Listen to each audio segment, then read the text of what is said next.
Andito tayo ngayon sa Dangkalan, Malinaw, Aklan. So ito yung entrance papunta doon sa barangay. Ito yung entrance papuntang Talangban. So doon tayo didiretso. Itong pinagtatayuan natin, ito ang waiting shade nila. Kung saan kung ikaw ay magpapahinga, makita mo yung malawak na mga palayan. Yan. At sa unahan nito, makikita ninyo yung tinatawag na Mount Madyaas.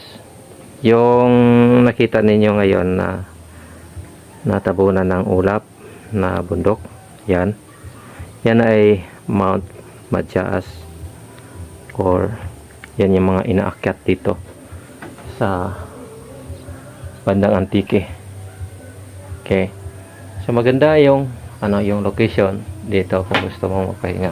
Ito ay malamig na lugar, at kung may mga taniman na, ito ay lahat ay color green kung may mga palayan na siya. Sa ngayon summer, o nag-uumpisa pa lang mag-ulan, so wala pa silang mga palay na tinanim. So maganda ito na lugar talaga. Kaya kung nakikita ninyo, may mga upuan. Yan, may mga upuan sa gilid ng kalsada, kasi itong lugar talaga na ito ay para siyang nagiging viewpoint para sa mga tao kung gusto nilang mag-relax, lalo na sa bandang hapon at sa early morning, kasi makikita nila yon yung Madyaas, Mount Madyaas, second to the highest mountain here sa Visayas. Sige, tuloy tayo sa unahan, punta tayo doon sa unahan, makita natin. Pupunta tayo sa unahan, didiretso tayo sa Talangban, aakyat tayo doon, pero hindi tayo siguro aakyat, depende lang kung maganda yung kondisyon ng bike ko, didiretso tayo sa may ibabaw ng Talangban. Pero kung hindi, hanggang doon lang tayo sa may simentadong bahagi.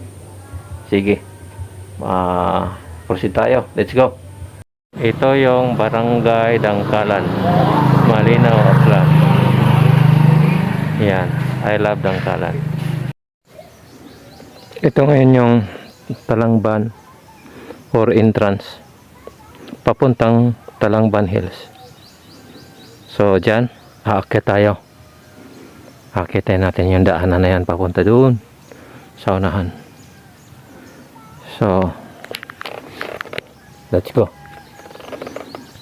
Dahan-dahanin lang natin, kasi tayo lang naman wala tayong kasama, kaya aakyatin natin yan.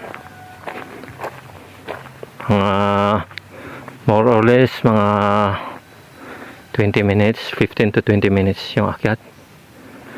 So medyo mataas yung elevation, pero kaya yan. Let's go. Kung aakyat dito sa Talangban, may mga stations tulad nito. Ito ay station number 4. Bali, nilampasan na natin yung 1, 2, 1, 2, 3. So dito na tayo sa station number 4. Mahaba pa ito. Yan pa ang tatahakin natin. Masyadong mataas yung elevation nya. Pero maganda na ngayon kasi simentado. Hindi katulad dati walang simento. Ito, rough road. Tapos kung man, may simento man, halo-halo pa, hindi lahat simentado. Tapos kung dito, ang hindi maganda pag maulan, ito malumot yung daan, hindi maganda sa bike kasi masyado siyang madulas. Pero ngayon maganda yung sikat ng araw, hindi gaano mainit, hindi rin gaano malamig, pero maganda yung panahon. Ayan, aakyatin natin. So tuloy tayo. So dyan tayo nang galing kanina, so balik tayo doon, akyat tayo doon. Let's go. Dito na tayo sa station number 8. Diyan na tayo. Parating na tayo dito. So bali, kanina doon tayo galing. Diyan tayo galing. Tapos palusong na. Palusong. Papunta dyan. Pero pagdating naman sa unahan, doon naman mag-umpisa yung tinatawag nilang kalbaryo. Kasi aakyat na naman. So, dahan-dahan lang. Anyway, makikita naman yung yung another portion, no. Walang iba. Makikita ninyo. Yun, yan. Yun. Yan na yan. Yun, yung paakyat na siya. Umpisa na naman yung akyat. So, sa unahan yan, hindi siya simentado. Pero, dito banda, simentado pa. Kaya, okay, simulan na natin. Let's go. Tayo sa Tangban. Bali, pahinga muna tayo bago tayo bababa. So, ito yung mayroon ditong upuan na ginawa nila. Pahinga muna tayo dito. Kasi sobrang lamig. Ang sarap sa pakiramdam. Oh. Ang sarap sa pakiramdam. Yung hangin malamig. Tapos, basta, ang ganda sa pakiramdam. Sarap. So, dito muna tayo magpahinga. Pwede tayong humiga dito, oh. Pwede tayong humiga kasi maano yung ginawa nila. Malapad. Tapos na tayong naidlip. Ngayon, okay na. Okay na tayo. Pwede na tayo mag-proceed. Tama na yung pahinga. Tuloy tayo. Diretso muna tayo ng kaunti dyan sa may simentado lang. Pagkatapos ng simentado, balik tayo. Tapos ikot tayo doon, bababa. Ikot tayo doon para puntang, sabi nila, may waterfalls daw dyan sa unahan. Try natin. Ito yung papuntahan natin. Okay. Yung Barangay Tigpalas. Tapos, ito yun. Papunta yan dyan. Barangay Tigpalas. May nakapagsabi sa atin na mayroon daw waterfalls dito sa Barangay Tigpalas. So, ang gagawin natin, puntahan natin. Okay? So, first time natin ito makapunta dyan sa ano na yan.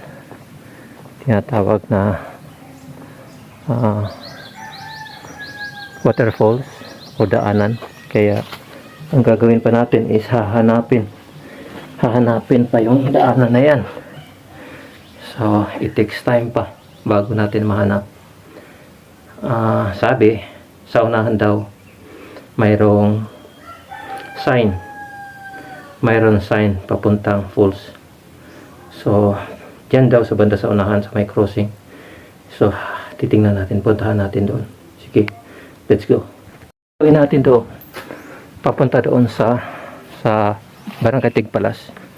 Hahanapin lang natin titingnan lang natin yung daanan. Bali, hindi muna tayo didiretso doon kasi siyempre tayo lang mag-isa. Likado naman tayo lang mag-isa. So, didiretso tayo dyan. At hanapin lang natin yung daanan. Okay? So, dito yung bike ko. Ready to go. Let's go. Na tayo sa crossing papuntang Mampahon Falls. Ano kaya yung mayroon dun? Hindi pa natin alam. Kung didiretso tayo dyan daw yung plaza. Pero medyo malayo pa daw mula sa plaza. Pero diretsoin natin, tingnan natin kung ano yung plaza na yan. Tapos balik tayo. At least nalaman natin kung saan itong lugar na ito na mayroong waterfalls. Ganda ito. Exciting. Kung hindi ko ito magagawa ngayon na mapuntahan yung falls, balikan ko lang kasama yung mga kasamahan ko. Nakakagilty man kung ako lang. Siyempre kami isang grupo na naghahanap na mga waterfalls dito sa Aklan. So grupo kami. So unfair man sa kanila kung halimbawa ako lang yung didiretso at sila wala. Pero at least ngayon alam ko na kung saan yung daan. Sige, diretso tayo doon sa plaza. Tingnan natin. Let's go. Hindi na tayo tutuloy doon kasi alas 12 na. wala tayong baon na pagkain. Saka malayo ito sa bayan. Kaya ang gagawin natin, babalik muna tayo doon. Babalik na tayo sa bayan para kakain bago uwi. So yan ang gagawin natin. Yan ang gagawin natin ngayon. Bali uwi tayo kasi alas 12 na. Maghanap ng pagkain doon sa bayan. Bayan ng Malinaw mismo. Sige, balik tayo. Hindi na tayo pupunta dyan. Ito na tayo, balik. Yan. Sige, let's go. Na tayo ngayon sa bayan ng Malinaw. Yung bike natin ay nakatambay muna. Kakain muna tayo. Umili tayo ng pagkain. Tinapay lang. Tapos diretso na tayo pa uwi bago tayo uwi. Hinga tayo tapos kain. Tapos uwi. So hanggang dito na lang siguro muna ang vlog natin. Sa susunod ipasyal ko kayo doon sa falls kasama yung mga kasamahan ko sa nature lovers. This is Mr. NMTV. Babu.